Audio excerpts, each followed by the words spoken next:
Welcome to Civics and Coffee, a history podcast, the show all about United States history, delivered to you in the time it takes to enjoy your morning cup of coffee. I'm your host, Alicia, a historian trained in United States history with a passion for telling both the known and unknown parts of America's past. So grab your coffee and get ready for some bite-sized history. Hey there, welcome back. One of the perks of having this show is that I get to chat with incredible historians who are producing critical scholarship that enhances the field.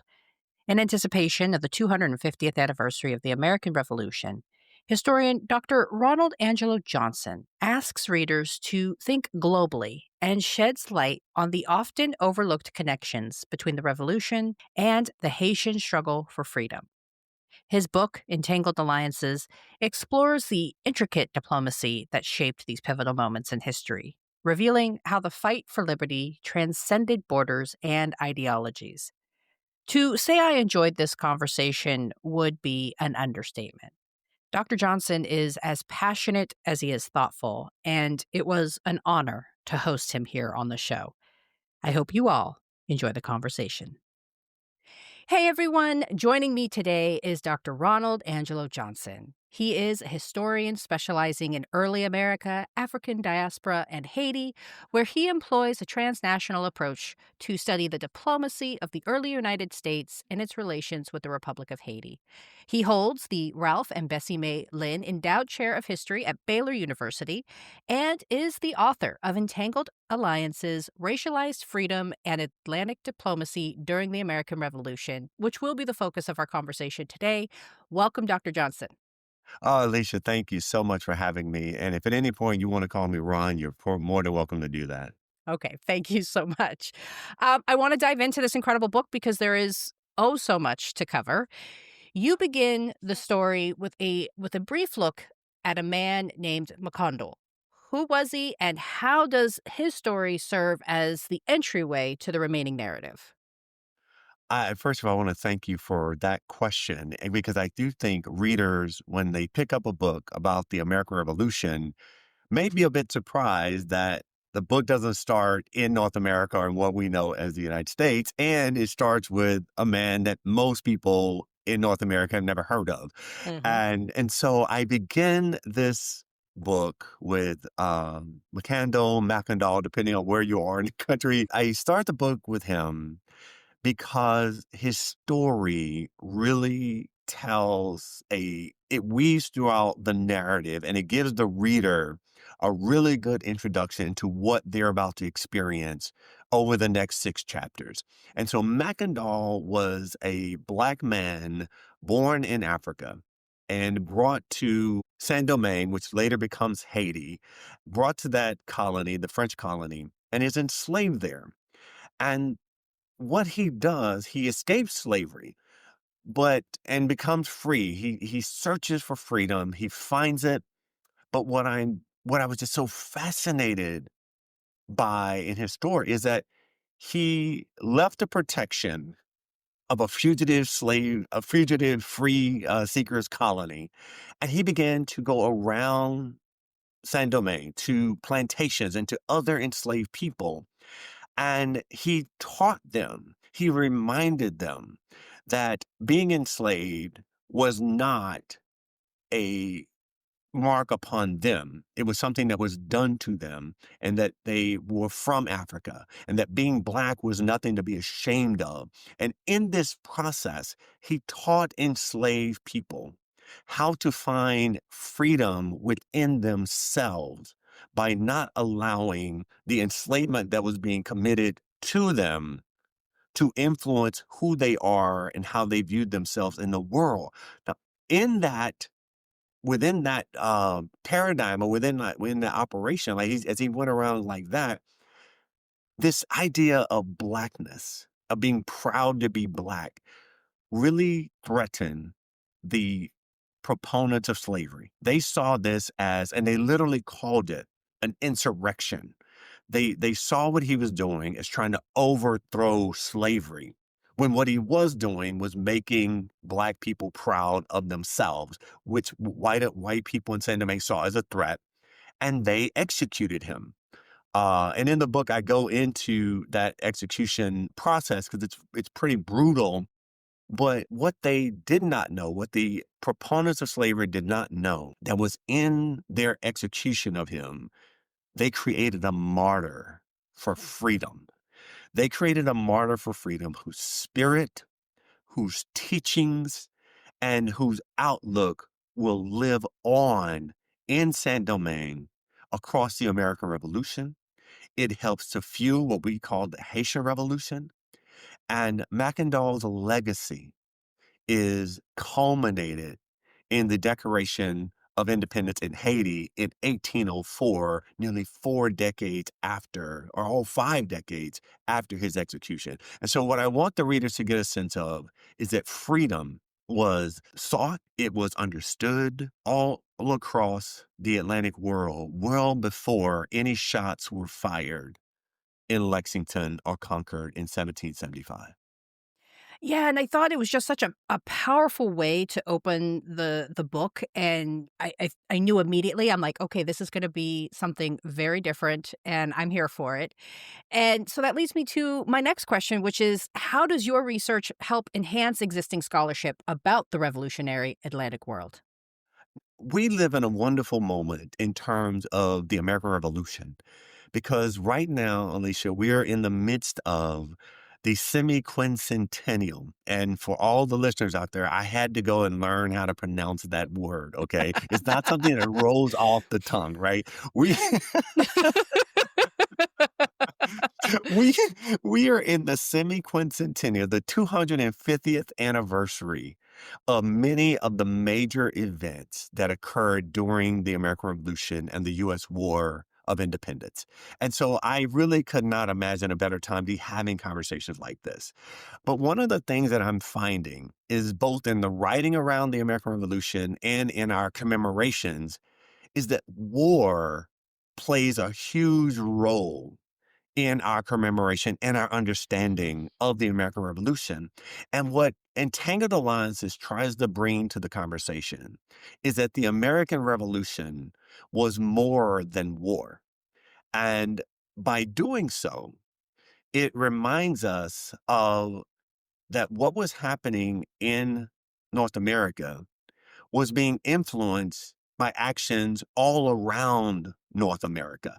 And what we see also is that when you ask many Americans about the American Revolution, is that they see it as just an American thing, as if it was only happening in Boston or in Philadelphia. And so by pulling the reader outside of North America, what I'm able to do is help them connect these different ideals that were happening in North America for sure, but were happening in other places as well. And the last thing I'll say about that is most people, both in the scholarly community and in just, across the country, do not think of Haiti and the United States as having much in common. Right. We look at what is going on in present day Haiti, and we see something very different from our lives here in the United States. And our history is written about that. There is so much being written about the United States and the American Revolution right now. And for those of us in the scholarly community, there is so much being written about Haiti and the Haitian Revolution right now. But your readers can't see this, but in our conversation, I'm using my hands because I use my hands to talk quite a bit. But I have my hands moving across from each other, right, at different moments, like railroad tracks. Both Yeah. the histories of Haiti and the history of the United States are written in these parallel tracks that don't ever seem to connect.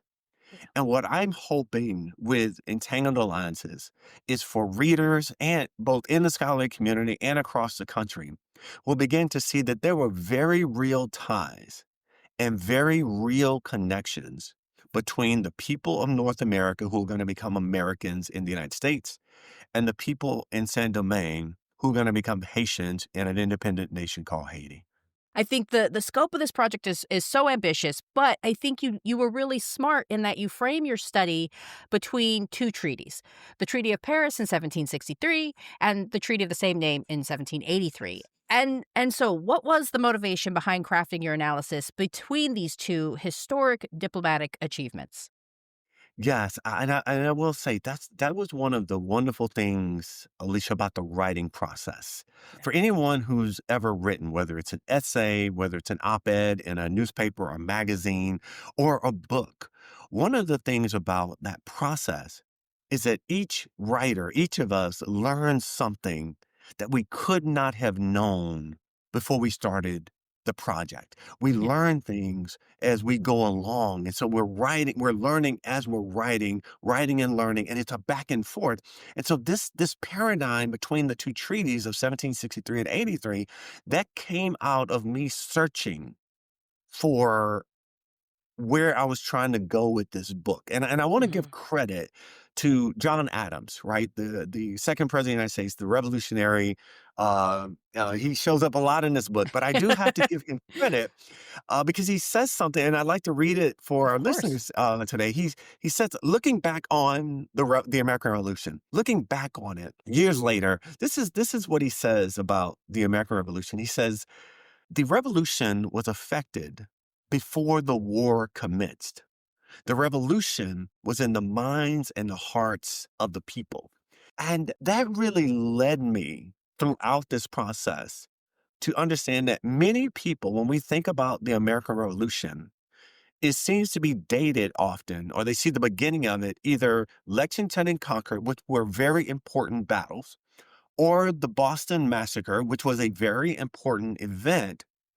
But the revolution seems to come out of moments of violence. And when I was following John Adams's line of thought, that took me before Lexington and Concord. Then it took me before the Boston Massacre, and then it took me to the Stamp Act of 1765, and we may talk a little bit more about that later in the process. And there have been people written a lot about that. Yeah. But even the Stamp Act, which was this, I'm going to use the words, the mindset of the rebels at the time and the patriots at the time. This was an unjust tax that was being imposed upon colonial North Americans by the British government. But then I began to think, why? Why was that tax necessary? And even after, and there's going to be, and those of us who, even from grade school, right, will remember all these taxes that come along, right? But I had to wonder, why was that necessary? And that took me back to the Treaty of 1763. And within that treaty, you see this enlarging of the British Empire that is going to require a larger military, more forts. They didn't have bases at the time, but more forts across parts of North America that they did not control before. And so it was in response to the responsibilities of that treaty that we're going to get the Stamp Act. And then we're going to get the protests against the Stamp Act. And then for the next 20 years, you're going to see this back and forth between colonists and imperial government, colonists and imperial government. And that doesn't stop until the Treaty of 1783. And so that search to where to begin actually helped me understand where the book should end. I mean, I love that thought process, and I completely agree with you. Sometimes when you start writing, you're not exactly sure where you're going, and it's such an iterative process. So, wonderfully said. And I think too, this is a different book, not only in the kind of comparative relationship with the United States and Saint Domingue, but also it with this through line of diplomacy. And you place diplomacy really at the center of revolutionary change between 1763 and 1783. And so I'm curious, how did the relationship between American patriots and rebels from Saint Domingue influence negotiations or alliances that kind of defined those decades? Yeah. So again, thank you so much for that question. And I want to say using diplomacy was kind of when I say bold, okay, that may be a little melodramatic, but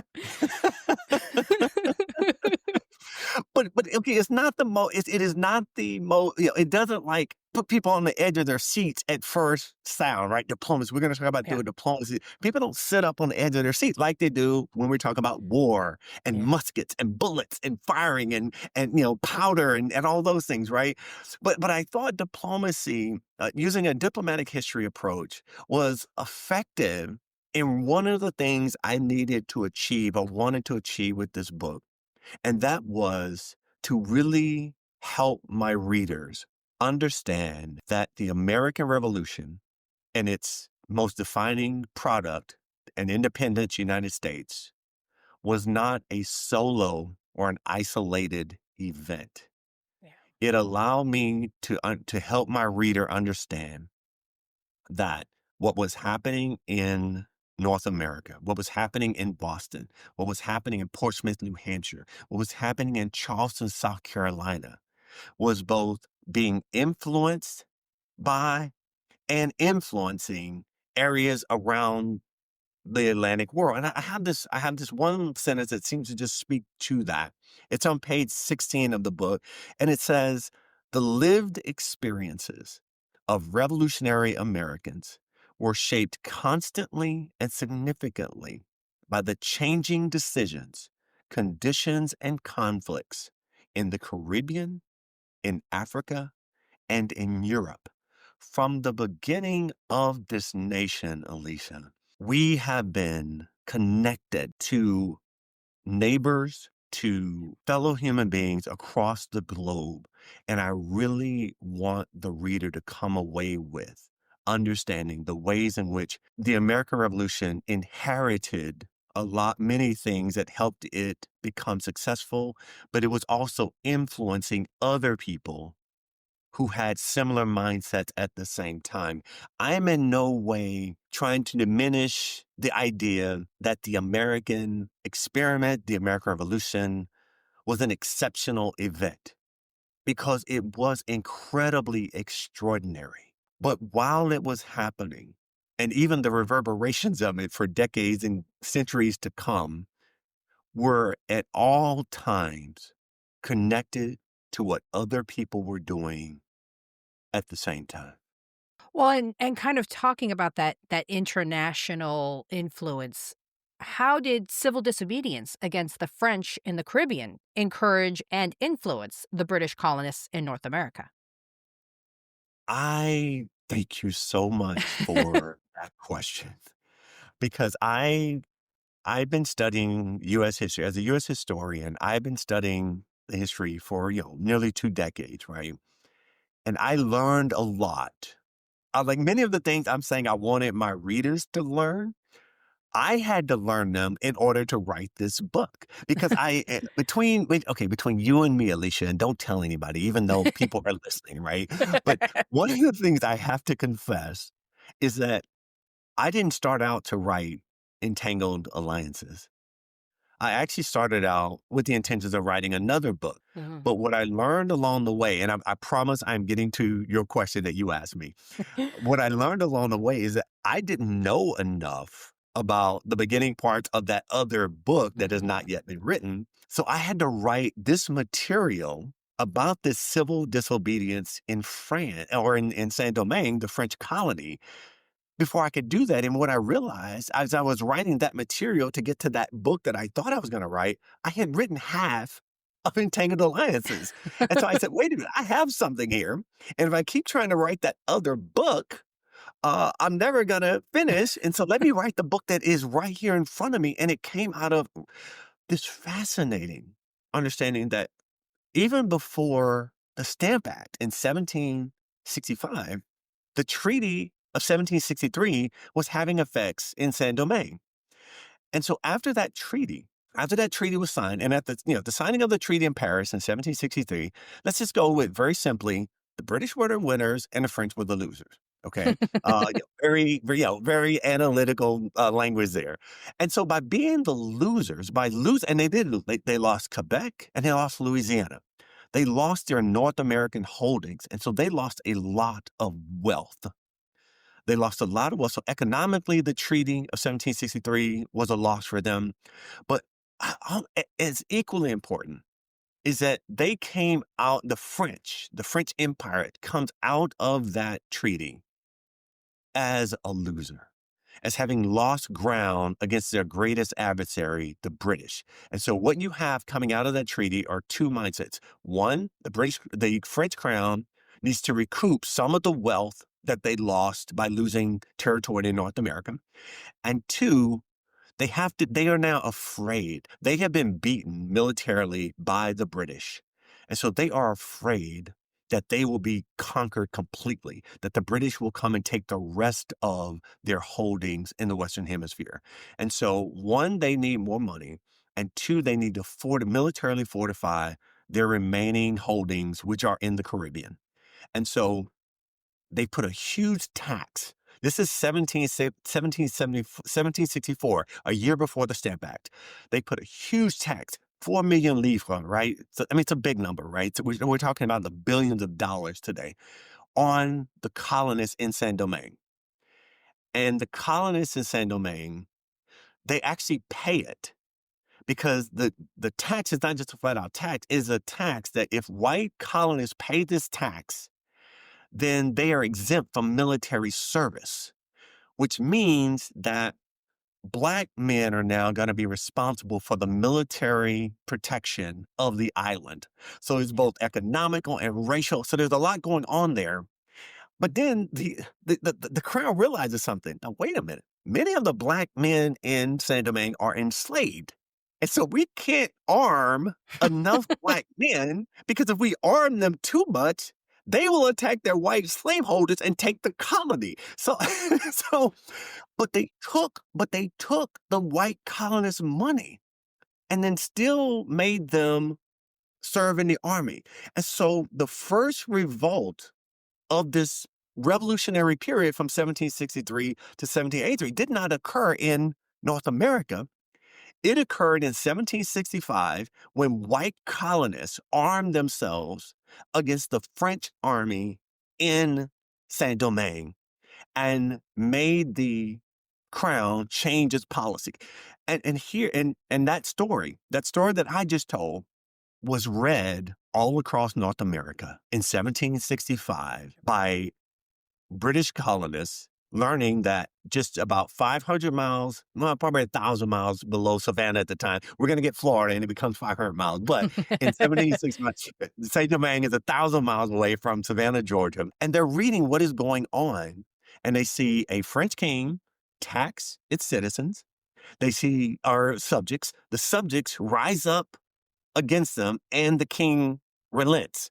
I do not try to make a one-to-one comparison that somewhere in North America, someone say, well, that's what they're doing in Saint Domingue, so we should do it here. But in that same year, when the British king taxes British colonists began to protest and the British king relented. And so this becomes a back and forth across North America, Saint Domingue, back to Paris, back to London. And I do make the case, I think I make a good case, that as these revolutionary events are taking place, white colonists in North America are reading what colonists in Saint Domingue are doing. And colonists in Saint Domingue are reading about what colonists in North America are doing. And so I think that it stands to reason that with that information and the learning, that there was some influencing of each other, of these two revolutionary populations across this 20-year period. Well, and speaking of influence, I want to ask you about a gentleman, and I apologize ahead of time because in high school I took Spanish and I did not take French, so I am going to butcher the name and my deepest and sincerest apologies. But who was Foreign Minister Chaussot, and how did he influence foreign policy in the Western Atlantic world? And I think, again, why isn't he better known to U.S. history? Oh my gosh. So first of all, I love that question. And I say, so I'm gonna, okay, so everyone who has French roots or from Louisiana or from Quebec listening to this, I've never heard his name actually pronounced. In Okay. my head, when I look at the word itself, it seems to be Choiseul, right? Okay. Foreign Minister Choiseul. But why don't we just go with Soissel for this, Okay. Choiseul for this, for our conversation here, okay? Just because, it sounds, I don't know, it sounds a little pretentious, right? Because I'm not a native French speaker, right? But every time I would go to right, it sounds a bit pretty. So let's just keep it in a kind of a lazier tongue English pronunciation, right? But Okay. I found him fascinating, Alicia, and I do think that it was my view using a diplomatic history lens that allowed me to learn so much about him and what he does. One of the reasons that I don't think it's erasure on the part of American historians not to talk about him. I don't think it's a problem of the archives. I think is that much of what he did was done in secret. Mm. So for one of the things that I found fascinating is that coming out of that Treaty of 1763, and I mentioned earlier how afraid the French were of the British taking more of their territories. So they put themselves on guard. And so when the Stamp Act occurs, when the British government puts the Stamp Act on the colonists, and more importantly, when the colonists protest, Soissons sees a opportunity. He sees an opportunity to sow seeds of rebellion in North America in the hopes of convincing the Americans to break away from the mother country. Now, we all know that that's not going to take place for another decade. But he, from that moment, begins to strategize and to plot ways of sowing seeds. And this is what I love. And I do want to give a big shout out here. And because every historian, every writer of any sort stands on the shoulders of other Mhm. writers. And I leaned heavily on a dissertation that was never published, but it was by Josephine Pacheco in 1950. So as Wow. early as 1950, Dr. Josephine Pacheco had already discovered or revealed who Soissons was. But what her whole dissertation was on was him sending secret French agents to North America all across the 1760s. I found that fascinating because it is very hard to talk about diplomacy Mm. without talking about espionage. Yes. Right. And so Swazo was a master at this, at both diplomacy and espionage. And so he's sending these agents to North America to talk to different leaders of protests and, he's getting mixed signals, right? Because that's what espionage is. You send agents, they send word back, and you have to make some sense of it. And I will say, this part of the book really spoke and reawakened in me my love. So I'm a former U.S. diplomat for the United States, and I'm also a former analyst in the CIA. And so I have to admit, I took great professional pleasure in reliving some glory days by talking about diplomacy and espionage. And so what he got was he got one agent that said, "Yes, keep sowing seeds of rebellion because they will break away and join us."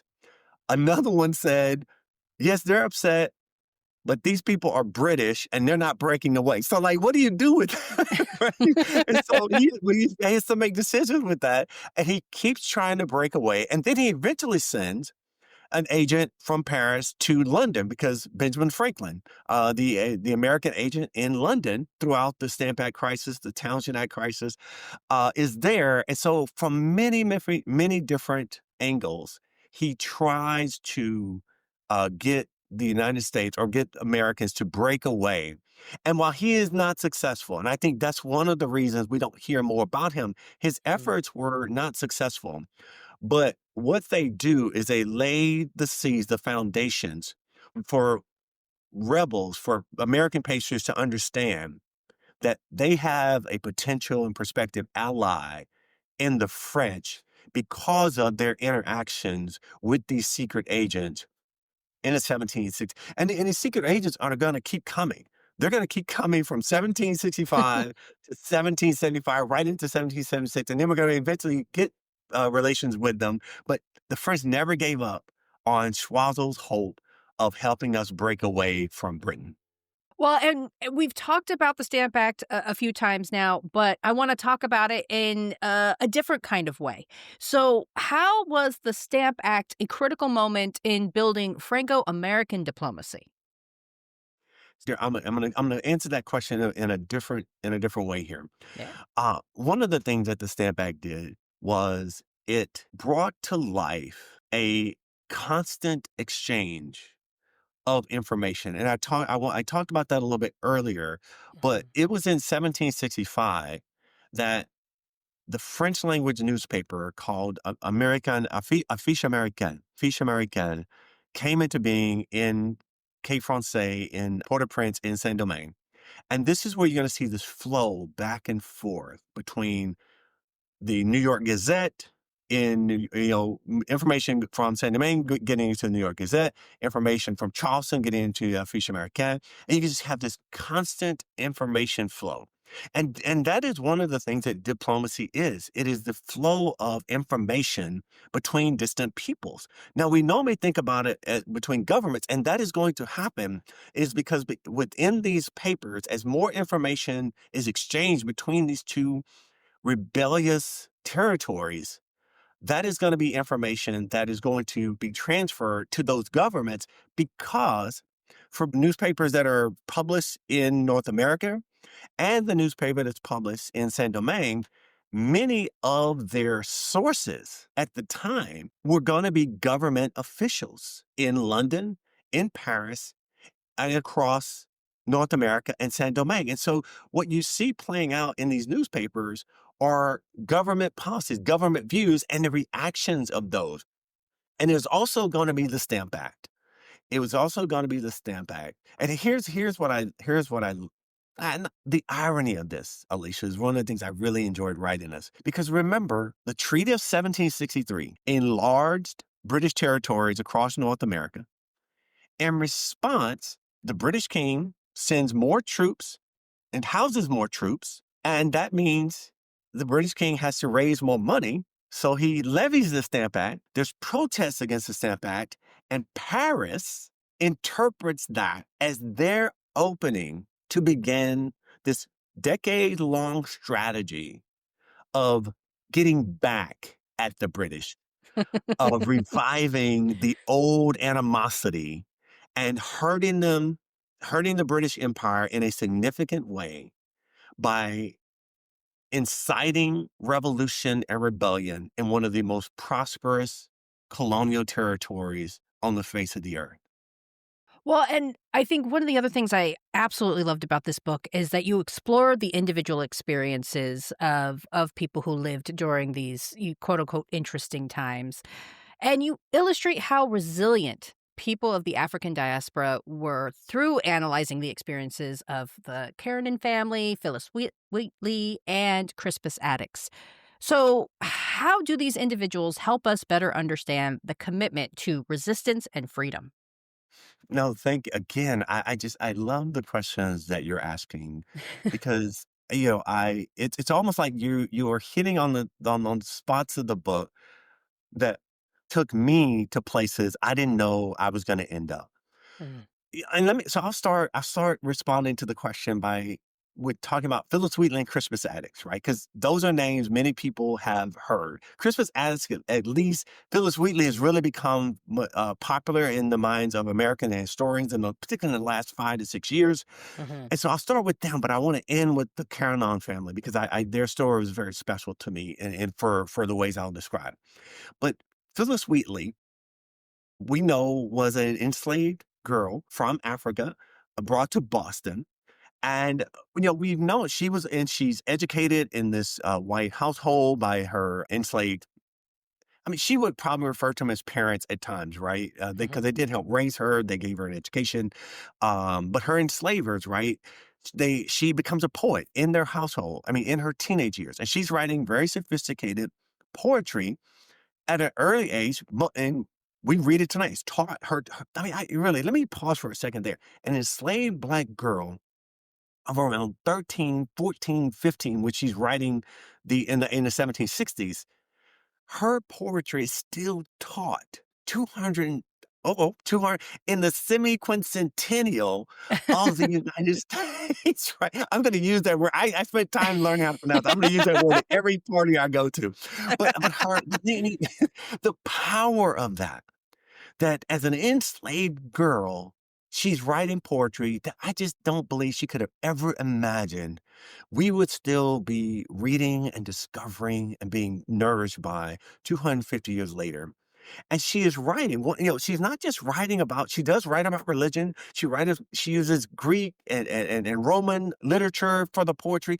But where I really found her story to be exceptional is that she's writing about the American Revolution. She is writing in response. She's keeping, again, she's a teenage girl, and yet she's keeping up with what's going on in world affairs. How many teenage boys and girls today are keeping up with what's going on in world affairs, right?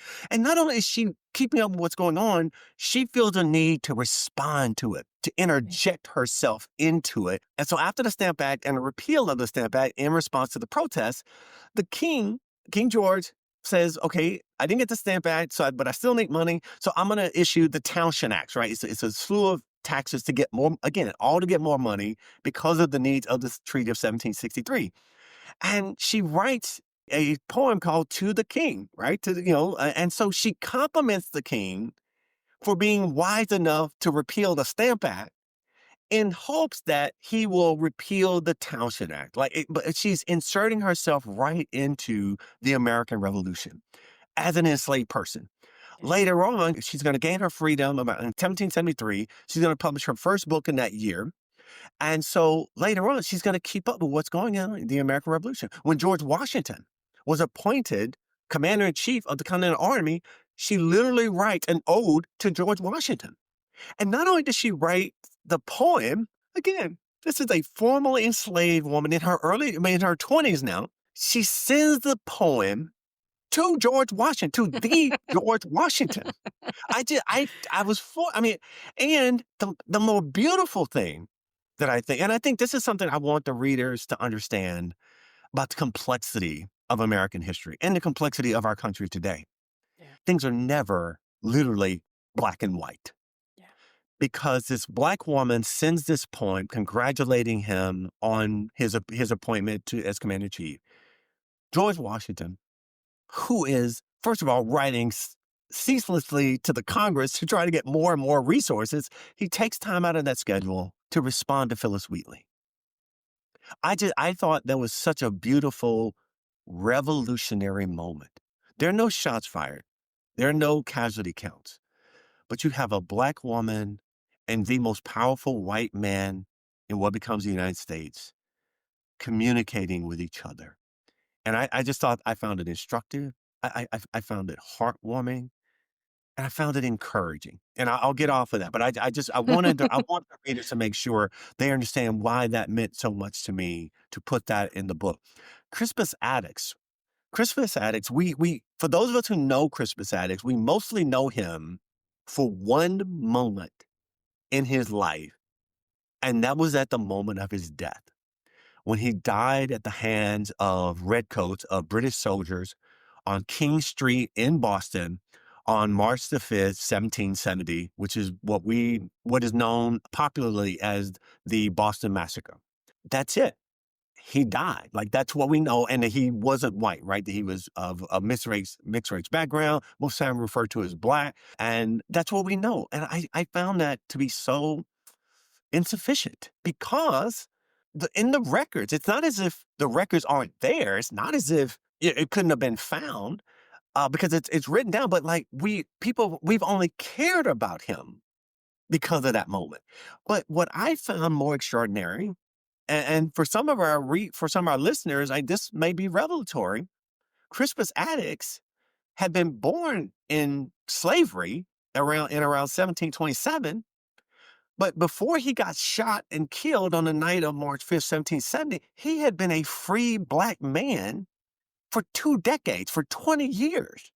Yeah. Because like Mackendall earlier, where I start the book, Crispus Attucks became a fugitive freedom seeker. He escaped slavery and found freedom as a sailor along the Atlantic Ocean or across the Atlantic Ocean. And we know this because in the newspaper in Framingham, which is where he was born and raised, his enslaver put out at least 3 ads saying, this man named Crispus left, and I want him back. so we know that. And not only does he find his freedom on the high seas, he embraces his freedom by taking on another name, Michael Johnson, which most people never thought that Crispus Attucks had another name, but he had this whole life as a free man that he forfeited, that he sacrificed, that he offered to the American revolutionary cause on the night of March the 5th, 1770. A little teaser here, listeners. In chapter 2, I take the life of Crispus Attucks from its very beginning to its end on March 5th, but then I do something very, very special with it in talking about John Adams and his rise to prominence in the American Revolution. But I'll need you to read the book in order to get it. Shameless plug, listeners. I'm sorry about that. But I want to. I'll end this section. I end this response to your thing by talking about the Carolina family. And like many of our listeners here, before writing this book, I'd never heard of Paul and Jean Marie Carignan. I'd never heard of them. But in the month after Crispus Attucks died in Boston in 1770, Paul Carignan, who had been born into slavery like Crispus Attucks, and he had been enslaved by his father. He was born enslaved to his father, Mr. Carignan, Dennis Carignan, and he was freed by his father and given land by his father. But then Paul Carignan took that land. I mean, this is a tragic and good story. Like, God, the more I think about it, I was like, yeah, this is pretty bad, right? But Paul Carignan takes that land and he becomes wealthy. Like he makes that land and he turns that land into something. It becomes very prosperous land in Saint Domingue. This is happening in Saint Domingue. And his father wants the land back. And so, golly, his own father goes to the authorities and says, Paul Carignan is not a free man. Mm. He is an enslaved man posing as a free man. And the authorities arrest him and they put him back into slavery. And the French authorities in Saint Domingue are preparing to sell a free man into slavery. And here is where Alicia, I'm not joking. When I came across this, and again, this won't find its way in a lot of U.S. histories because it's all of this is in French documents, but it's in French legal documents. But when I came across this, I literally choked up on more than one occasion Mm. because not only are we talking about freedom as we talk about the American Revolution, we're talking about family, we're talking about love, we're talking about parents, because while his own father robbed him or tried to rob him and then got him, almost had him sold back into slavery, his wife, Mary Jane, right? Let's just go with that, right? Because Mary Jean, right? Mary Jean, she went to the governor of the island of Saint Domingue, of the colony, and pleaded for her husband's life. She and her children went to the governor and pleaded for the man that she loved, the man that she had made a family with, the father of her children.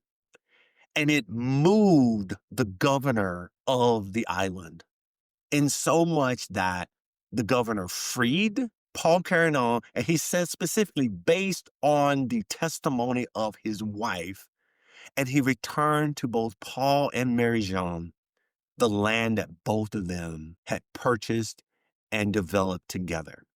And again, what I love about that story, I love the love part. I love the family part. I love this fight for freedom, but I also love the fact that nowhere in the world are things simply black and white.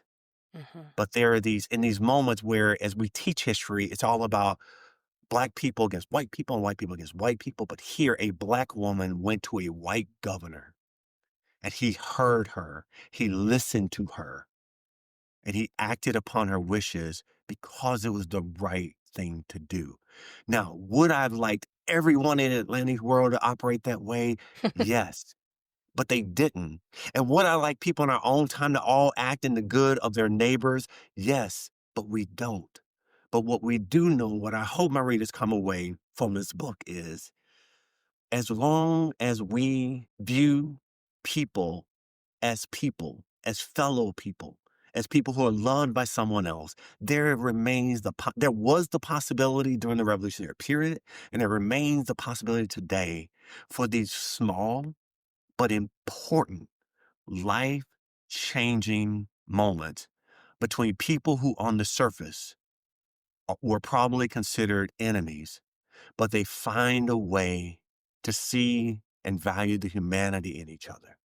It was, for me, one of the most, emotional parts of the book because so many stories in history with that kind of framing don't turn out great and Yes. don't turn out well and don't turn Yes. out in the way of justice. And so I think right there it was just a beautiful story, and I'm so glad you were able to find it and include it in the book. I think it's a selling point right there. So now I'm plugging your book too.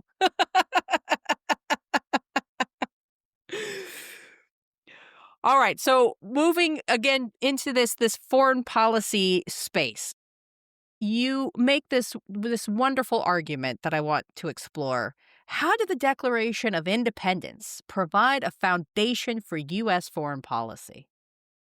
Yes. And I know that we don't normally think about the Declaration of Independence that way because in Thomas Jefferson's beautiful writing, Yeah. it captures us, and in that preamble where it is discussed about all men are created equal. And it goes on. I won't quote it because we know it and it means so much to, and I still think that phrasing of all men created equal, endowed by their creator, certain inalienable rights, and among these life lived in pursuit of happiness. I do think that phrasing right there is some of the most powerful, impactful language that has ever been written in the English language, because it still reverberates today. And so I don't want to take anything away from that. But when we read the Declaration of Independence and we go through that beautiful preamble, then we go through every single one of those grievances that is not great rhetoric. Okay. It is simply them listing a long list of grievances. But the penultimate sentence of the Declaration of Independence, right before another beautiful phrase where they pledge their life, their fortunes to each other, right? There's a phrasing of the capacity to act as an independent nation. And again, it's not great flourishing rhetoric, but it was an important part of the Declaration of Independence because as an independent nation, which this territory of North America had never been from the beginning, going all the way back, at least in British North America, going all the way back to around 1607 or even 1598 with the colony of Roanoke that we can't find that the people are gone. Going all the way back, all that land had been controlled by the king and the metropole in London. But this document, it wasn't Lexington the Conqueror. It wasn't the Boston Massacre. It was this document that said this territory is now and hopefully forever independent, that will operate without permission from anywhere else in the world. That is special. That was unique. And again, when people that historians, we love to find questions around which to debate and things like that. And was the revolution actually revolutionary? Was it that was revolutionary? Okay, for all the shortcomings of the revolution, and as a nation evolves, we continue to have shortcomings. But the idea that this territory is going to be forever self-determining in 1776, even the men in that room making that decision could not believe what they were actually agreeing to. It was so idealistic, but that's what made it so wonderful. And I just have to give a shout out here to John Adams, okay?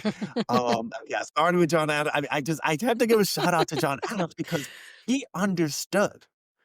He understood, and I argue in the book, he understood better than anyone that in order for this independent nation to be truly established and for it to succeed, they were going to need international help. They were going to need allies. in order to defeat the most powerful army and navy in the world. Okay, and for I'll just restrict it to the Atlantic world. The British Army and Navy were seen by many as inconquerable, and so John Adams understood, and he understood early on, going all the way back to 1765, that they were going to need the French, that they could not survive, that the United States could not survive without France. And so even before July 4th, 1776, the promulgation of the Declaration of Independence, months before that, he had begun drafting language, much of it in his diary, about, okay, it was because he saw everyone in the Continental Congress saw this coming. But he understood early on, before we get to that, we have to be ready to get an alliance. And so we have to build in this language in the Declaration that tells France and others, we can now be allied with. We can now open diplomatic relations with you because we are an independent nation. And they could not do that before the Declaration of Independence. That's why I argue that it was first and foremost a diplomatic and international document, because on July 4th, it now gave permission to France to begin to open diplomatic relations with them, and that they were going to do the same. And John Adams had thought about that long and hard. Just in rereading the book, I came across this passage, and it's from Benjamin Franklin. Earlier in our conversation, Alicia, you remember I said that Foreign Minister Choiseul sent agents to Benjamin Franklin back in the 1760s, right? And Benjamin Franklin at the time wrote to his son. He writes his son, he says, I understand that this intriguing nation, referring to France, this intriguing nation would very much like to meddle on occasion and blow up the coals between Britain and her colonies. So early on, Benjamin Franklin understood what the French were trying to do. Well, John Adams comes along, because you remember the French never stopped trying to blow up the coals between Britain and its colonies. John Adams went into this very, very wise and understanding that we cannot exchange one crown for another. That was a very real fear, that entering into an alliance with France will lead them to become the colony of France. And so he was very wise. He understood that there was a danger here. And he really proposed a way to say, we need France, but we have to keep France at arm's reach. And so the founding diplomacy of the United States, which I argue in the book, was laying down by John Adams, was one of necessity, but with an eyes always on protecting the autonomy and the independence of the United States. And I'll probably stop right there. Beautifully said, and I absolutely love it. All right. So I think the last question that I want to ask you specifically about the book is, how did the revolution influence the Afro-Caribbean men who helped fight on behalf of white Americans? Yes. And I thank you again for that question. And I'm going to tie in the contributions of Afro-Caribbean men to the American Revolution to the diplomacy of the United States laying out by John Adams. So very, very quickly on that point, because it is a result. The presence of Afro-Caribbean men in the American Revolution was a direct result of diplomacy between the United States and France that was based upon the Declaration of Independence and the foreign policy laid out by John Adams. However, it was Benjamin Franklin. John Adams laid out this model treaty, this plan for American diplomacy. However, and this again, when I was writing this, and now we're talking in chapter 5, we're getting to talk in chapter 5 here. This reminded me of my days as a U.S. diplomat, that you would often get these instructions from Washington or from the United States saying, you need to do this and this. But those of us who lived in the country understood that that's not going to play very well here, and they're not going to respond well to that, because I deal with them every day. And Benjamin Franklin had John Adams' instructions, but he had lived there for a year, and using those instructions, the diplomatic relationships went nowhere.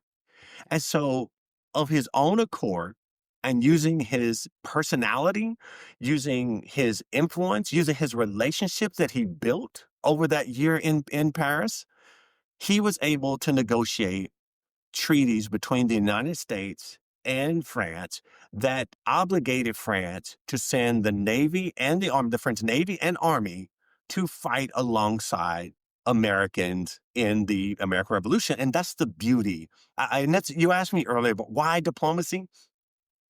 Because you need diplomats on the ground. You need these relationships. Yes, we talk in terms of treaties, we talk in terms of ceasefires, we talk in terms of battles, but at the end of the day, diplomacy is a person to person operation. You have to have a person talking to a person in a spirit of trust. And that's what Benjamin Franklin cultivated over that year in Paris. And it resulted in the French king sending Admiral d'Estaing. He sent the French king sent Admiral d'Estaing to the United States with the French Navy.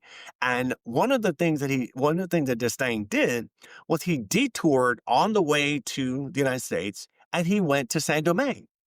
And he raised an army, he raised an expeditionary force in Saint-Domingue that added to the army that it was already bringing from France.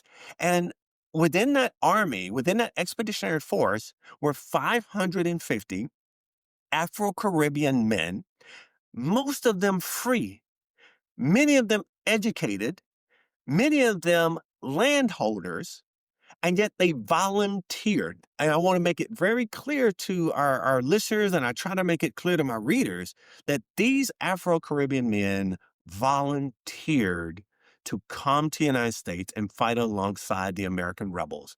And when they did that, when they arrived, one of the first major engagements of the French in the American Revolution happened in Savannah at the Siege of Savannah in 1769.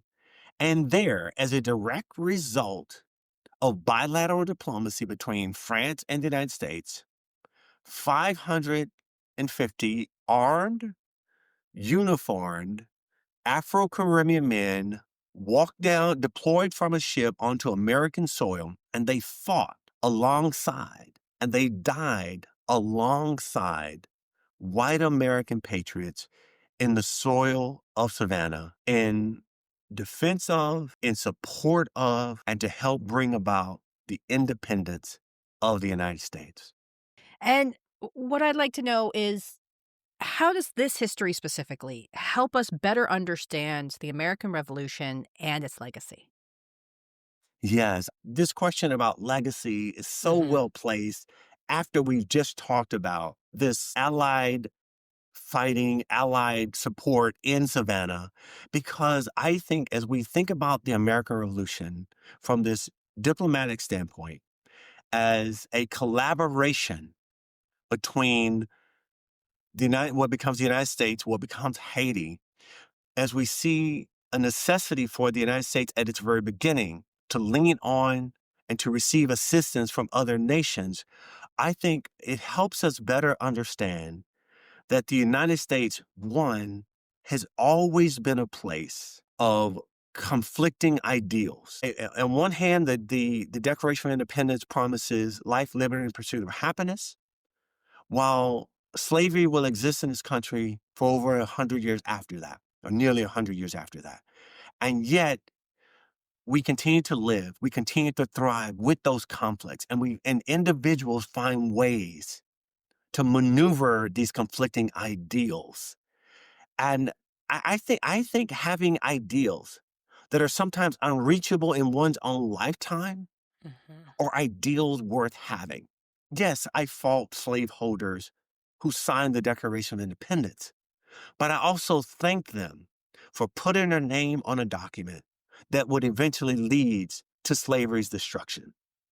And we continue to do that because the American experiment began as an idealistic experiment, and it remains an idealistic experiment. We promise, going back to the Declaration of Independence, to the Constitution, we make a promise to all those who come to the United States that they will be protected, that their freedoms will be understood and affirmed. And yet that doesn't always happen. But it didn't always happen during the American Revolutionary either. But they continued to strive for it. And I think one of the legacies that I hope people take from this book that the promises made during the American Revolution remain worth fighting for.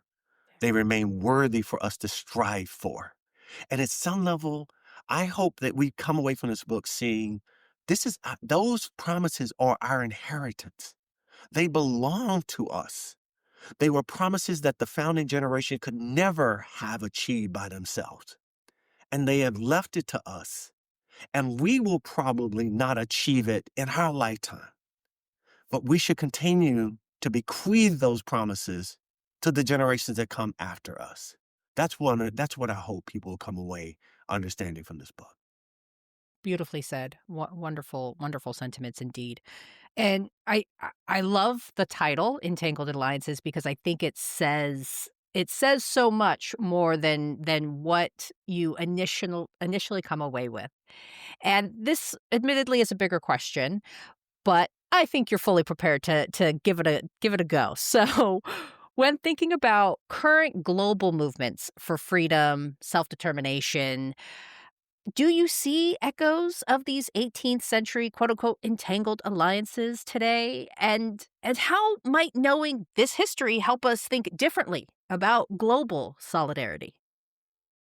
No, I really, one, I think it's a wonderful question. One, I think it's a very fair question. And I think it's a logical question to ask, right? And I guess I'll begin my response by referring back to the 550 Afro Caribbean men who had been reading in their newspaper for the last decade what the American colonists were going through, what the struggle they were having for their independence, for their rights, and for their freedoms. They understood what was happening and they volunteered to get on a ship and sail to the United States to be a part of the fight because they thought the fight was worthy. And so as I look around the world today, and I'm going to refrain from calling any particular places because, as I said before, at the time in the American Revolution and even now, Americans don't always agree. But one of the things that we continue to see in this country is as we look at the world, and social media has been so wonderful. We've talked about, one newspaper in Saint Domingue Mhm. and, a trickle of newspapers across North America. And these takes weeks, sometimes months for information to be exchanged between these two territories, right? But now in the 21st century, we have a really good idea. Those of us who pay attention, we have a really good idea of the fight for freedom that are going on across the country, the fight for the persistent fight for self-determination going on around the country, military conflict, uh, and just the needs of human beings. And what I see is a continued vigilance within the United States, and it is never a consensus. I mean, one of the things for our listeners here, there has never been a consensus about anything in the United States. We are a people who really believe in dissenting with one another in a Yeah. peaceful way. And I hope we never lose that. But, as we look around the world, we see conflict, we see suffering. Americans continue to identify with the search for self-determination, with Yep. the desire for parents to find ways to have better lives for their children. We continue to see that at the government level, at the civic level, at the local level, at the religious level, and most importantly, at the personal level. Yeah. And Americans continue to find ways. They don't have to put on a uniform, get a musket, and get on a ship and go from Saint Domingue to Savannah, but we send money, we protest, we ask our government to do things on our part, religious bodies come together, and Americans continue to do for others what others have done for us. And that is a revolutionary heritage to understand what people from Saint Domingue, what the French government did for the United States. That means we also have a responsibility unto the end of our days to continue to repay those debts and to help other people seeking freedom, to help other families in need. That is something that I hope never goes out of style in this country.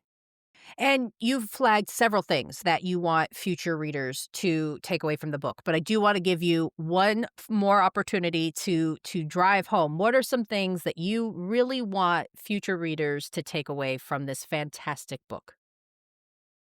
So when readers pick up my book, when they pick up this book, and they can't see it on our recording here, but what they're going to find is a very beautiful cover.